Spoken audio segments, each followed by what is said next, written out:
जाबिर बिन सुलैम से पहली नसीहत मेरे आका ने फरमाई, कभी किसी को गाली मत देना। हजरत जाबिर कहते हैं कि मेरे आका ने जब मुझसे ये कहा कभी किसी को गाली मत देना, तो फिर मैंने जिंदगी भर कभी किसी जानवर को भी गाली नहीं दी। इंसानों को गाली देना तो दूर की बात है, कहा मैंने कभी जानवर को भी गाली नहीं दी। यहाँ तो हाल ये है लोगों का कि दिन में कितनी गालियां किसको दे देते हैं खबर ही नहीं। जबकि मेरे आका इरशाद फरमाते हैं, मुर्ग को भी कभी गाली मत देना, वो तुम्हें नमाज के लिए जगाता है। मुर्ग उस वक्त बोलता है जब तहज्जुद की नमाज पढ़ी जाती है, तो उसका बोलना गोया कि नेकी की दावत देना है, और जो तुम्हें नेकी की दावत दे, हमें चाहिए कि हम उसका एहतराम करें, वो हमारे लिए एहतराम के लायक है। तो मेरे आका ने कहा कभी मुर्ग को भी गाली मत दो। यहाँ तो लोग अइम्मा को गाली देते हैं, यहाँ तो तलबा और उलमा को गालियां देते हैं, मौज़िनों को गालियां देते हैं। मुर्गा जो कि बांग देता है, मेरे आका ने कहा उसको कभी गाली मत दो। तो फिर जो 5 मरतबा अज़ान तुम्हें सुनाता हो, जो कुरान और हदीस की बातें तुम्हें सुनाता हो, जो तुम्हें नमाज पढ़ाता हो, उसको गाली देना किस तरह से रवा हो सकता है। तो मेरे आका ने पहली नसीहत फरमाई, कभी किसी को गाली मत देना। दूसरी नसीहत मेरे आका ने फरमाई, कभी किसी नेकी को छोटा मत जानना। यहाँ हम कितने कामों को ये सोचकर छोड़ दिया करते हैं, तो छोटी बात है, इसके करने से क्या होगा। नेकी को भी छोटा मत जानना और कभी किसी गुनाह को भी छोटा मत जानना। हो सकता है जिस नेकी को तुमने छोटा समझ लिया, यही नेकी तुम्हारी बख्शिश का जरिया बन जाए। और ये भी हो सकता है कि जिस गुनाह को तुमने छोटा समझ के अंजाम दे दिया, हो सकता है वो गुनाह तुम्हें जहन्नम में ले जाने का जरिया बन जाए। इसलिए कभी किसी नेकी को भी छोटा मत जानना और कभी किसी गुनाह को भी छोटा मत जानना। बल्कि हम तो ये कहते हैं, अगर रास्ते में पड़ा हुआ कंकर भी तुम्हें मिले तो उसको हटा दिया करो कि रास्ते वालों को तकलीफ ना हो, निकलने वालों को तकलीफ ना हो सकता है यह अमल परवरदिगार आलम को इतना पसंद आ जाए तो तुम्हारी बख्शिश का जरिया बन जाए। और ये तारीख रही है हमारे बुजुर्गों की, वो रास्तों से कांटे भी हटाते हुए चलते थे कि कहीं हमारे दूसरे भाई को कोई तकलीफ ना पहुंचे। तो मेरे आका ने नसीहत के तौर पे कहा, कभी किसी नेकी को छोटा मत जानना। इसको मैं एक वाक़ये के जरिए समझाता हूँ। इमाम मोहम्मद बिन इस्माइल जो मशहूर है इमाम बुखारी के नाम से, आप हदीसें लिखा करते थे। एक मर्तबा आप हदीस लिख रहे थे, कलम की स्याही जैसे ही कागज पर गिरी, एक मक्खी आकर बैठ गई और उस स्याही को मक्खी ने पीना शुरू कर दिया। मक्खी स्याही को पीने लगी। इमाम बुखारी ने अपने कलम को रोक लिया। नियत दिल में ये थी कि मेरे कलम चलाने से कहीं मक्खी को तकलीफ ना पहुंचे, कहीं ये उड़ ना जाए। इसको प्यास लगी होगी इसलिए ये रोशनाई को पीने के लिए आ गई है, इसलिए ये स्याही को पीने के लिए आ गई है। आपने कलम को रोके रखा और इंतजार करते रहे, इत्मीनान के साथ बैठे हुए, खामोशी के साथ बैठे हुए। आपने कोई हरकत नहीं की, बल्कि खामोशी से मक्खी के उड़ने का इंतजार करते रहे। जब मक्खी ने अपना पेट भर लिया, उड़ गई, उसके बाद आपने कलम को चलाना शुरू किया। वादे वफात होता यह है कि कुछ बुजुर्गों ने और आपके कुछ शागिर्दों ने आपको ख्वाब में देखा, आपसे पूछा परवरदिगार आलम ने तुम्हारे साथ क्या मामला किया। तो इमाम बुखारी ने कहा, यूं तो मेरी तमाम जिंदगी दीन की खिदमत के लिए गुजरी है, लेकिन एक ऐसा अमल जो परवरदिगार आलम को बड़ा पसंद आया, उसी की वजह से मुझे जन्नत का हकदार बना दिया गया। कहा गया वो कौन सी नेकी थी। तो इमाम बुखारी ने कहा, एक मर्तबा मैंने कलम को इसलिए रोका था ताकि मक्खी अपनी प्यास को बुझा ले। परवरदिगार आलम को यही अदा इतनी पसंद आई कि परवरदिगार आलम ने मुझे जन्नत का हकदार बना दिया। तो कभी किसी नेकी को छोटा मत जानना। ये हमारे आका सल्लल्लाहु ताला अलैहि वसल्लम ने नसीहत के तौर पे जाबिर बिन सुलैम से कहा। यहाँ हम बहुत से काम है ऐसे जिनको हम छोटा समझकर उनको छोड़ ही दिया, तर्क ही कर दिया, भुला दिया, या कादिर होते हुए भी, कुदरत होते हुए भी हम इस काम को कर सकते हैं और छोटा समझकर हम छोड़कर गुजर जाते हैं। तो कभी भी मौका मिले तो किसी नेकी को छोटा समझकर छोड़ना मत, हो सकता है ये तुम्हारी जन्नत में जाने का जरिया बन जाए। तीसरी नसीहत मेरे आका ने फरमाई कि जिससे भी मिलना खंदा पेशानी से मिलना, आजिज़ी के साथ मिलना।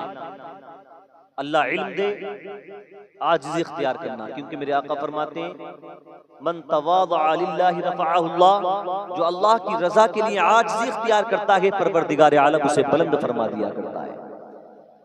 तो अगर अल्लाह इल्म दे, दौलत दे, ताकत दे, शोहरत दे, तो घमंड मत करना, अकड़ना मत, गुरूर मत करना, बल्कि जब भी किसी से मिलना खंदा पेशानी के साथ, आजिज़ी के साथ मिलना। ये मेरे नबी नसीहत फरमा रहे हैं जाबिर बिन सुलैम।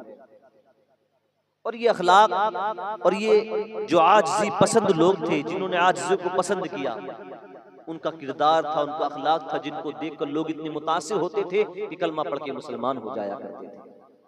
ऐसे ही तारीख में एक वाक़या मिलता है, एक बहुत बड़े इस्लामिक स्कॉलर एक जगह बैठे हुए खाना खा रहे थे और वहां पर एक शख्स था जो मैले कुचैले फटे पुराने कपड़े पहनकर झाड़ू लगा रहा था।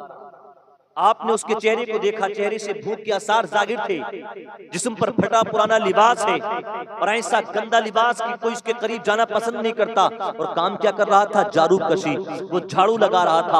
और बहुत बड़े इस्लामिक स्कॉलर सामने बैठे हुए खाना खा रहे, उन्होंने देखा तो उसको मोहब्बत के साथ बुलाया और कहा आओ मेरे साथ खाना खा लो। उसने कहा तुम्हारे साथ खाना खा लूं? कहा हाँ आओ बैठो मेरे साथ दस्तरखान पर खाना खाओ। वो हैरत में पड़ गया, लोग मुझसे बात करना पसंद नहीं करते, लोग मेरे करीब बैठना पसंद नहीं करते, ये कैसा है? दाढ़ी वाला है, टोपी वाला है, सुथरे कपड़े पहने हुए हैं, नूरानी चेहरा है और मुझे अपने साथ बिठाने की बात भी करता है और साथ में खाना खिलाने की बात भी कर रहा है। कहा मियां मैं तो देखो नापाक कपड़े हैं, मैं तो जारू कशी करने वाला इंसान हूँ, मैं तो बड़ा गरीब हूँ। तो उन्होंने कहा हमारे यहाँ गरीबी नहीं देखी जाती, हमारे यहाँ दिलों को देखा जाता है, हमारे यहाँ लिबास नहीं देखे जाते, हमारे यहाँ अखलाक को देखा जाता है। जब इतना कहा तो उसने कहा थोड़ी सी मोहलत दे दो, अगर मोहलत दे दे तो मैं अपने बच्चों को भी साथ ले आऊं। उनको लगा शायद बच्चे भी इसके भूखे होंगे। कहा जाओ अपने बच्चों को ले आओ। तो दौड़ता हुआ गया, साथ में अपनी बीवी को भी ले आया, साथ में अपने बच्चों को भी ले आया और बच्चों को लाने के बाद कहा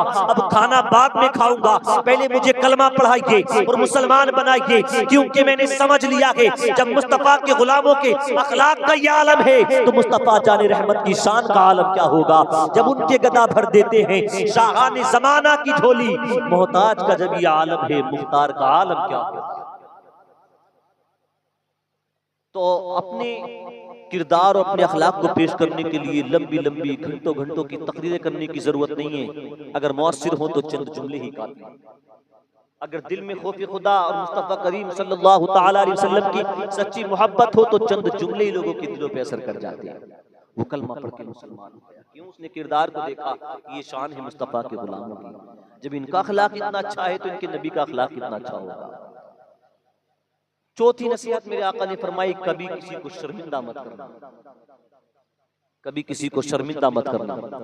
यहाँ हम लोगों के नक्स तलाश करते हैं, हम तलाश करते हैं छोटी सी कोई कमी नजर आ जाए, लोगों में उसकी चर्चा करेंगे, लोगों में उसको शर्मिंदा करेंगे। हम एक दूसरे के ऐब तलाश करने में लगे रहते हैं और उनके ऐबों को उछालने में लगे हैं, मौका पाते ही उसको शर्मिंदा कर देते हैं।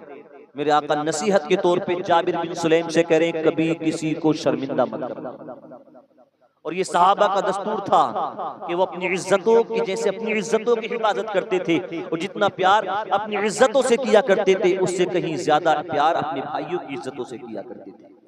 वो कभी किसी की इज्जत को उछालने की कोशिश नहीं करते थे। एक बड़ा मशहूर वाकया है कि सहाबा की अंजुमन सजी हुई है, हमारे आका सल्लल्लाहु ताला अलैहि वसल्लम खिताब फरमा रहे, सहाबा का हुजूम लगा हुआ है। अचानक एक सहाबी का वुजू टूट गया, यानी री खारिज हुई और सब पड़ोस में बैठे हुए लोगों को पता चल गया, यानी मालूम हो गया अब वुजू टूटा। अब जिसका वुजू टूटा था उसको खड़ा किया जाता, भरे मजमे में उसका नाम लेकर अगर उसको खड़ा किया जाता, अगर वो खुद भी जाता तो तमाम लोग उसकी तरफ मुतवज्जो हो जाते और वो शर्मिंदा हो जाता। देखिए कुर्बान जाए सहाबा के अखलाक पर, कुर्बान जाए सहाबा के किरदार पर। उन्होंने मेरे आका की बारगाह में इससे पहले कि मेरे आका कोई हुक्म फरमाते, सहाबा खड़े हो गए, अर्ज करने लगे या रसूल अल्लाह, मस्जिद में जितने लोग बैठे हैं तमाम को हुक्म दे दे कि अपना वुजू ताजा करके आ जाएं। उनकी नियत ये थी कि सबका वुजू भी ताजा हो जाएगा और हमारा एक भाई शर्मिंदा होने से भी बच जाएगा। हम सहाबा के तरीके पे अमल करके जिंदगी गुजारने के लिए आए हैं। हम उस दीन के मानने वाले हैं जो हमने सहाबा से सीखा है। तो सहाबा का ये किरदार था कि वो अपने भाइयों की इज्जतों की पर्दापोशी करते, अपने भाइयों की इज्जतों की हिफाजत के लिए कोशा रहते थे। उन्होंने कभी किसी की इज्जत को उछालने की कोशिश नहीं की। तो मेरे आका ने 4 नसीहतें फरमाई। पहली नसीहत थी कभी किसी को गाली मत देना, फिर दूसरी नसीहत थी किसी नेकी को छोटा मत जानना, तीसरी नसीहत थी जब भी मिलना किसी से खंदा पेशानी के साथ मिलना, ऐसा नहीं कि गरीब आए तो फिर भवे चढ़ जाए, तेवर बदल जाए, और अमीर आए तो फिर झुककर सलाम भी कर रहे हैं, इज्जत के साथ बिठा भी रहे हैं। हमारे आका ने गरीबों से ज्यादा प्यार किया। हमारे आका अमीरों के मुकाबले गरीबों से ज्यादा प्यार किया करते थे। मेरे आका ने फरमाया ये गरीब ही हैं जो अमीरों से 500 बरस पहले जन्नत में दाखिल कर दिए जाएंगे। इसीलिए तो किसी ने क्या खूब कहा था, जब से गरीबों की सोहबत में आए हैं, जब से हम गरीबों की सोहबत में आए हैं, लग तो यही रहा है कि जन्नत में आए हैं। और यकीन आए तो तारीख उठाकर देख लो, मेरे सरकार अक्सर गरीबों की दावत में आए हैं।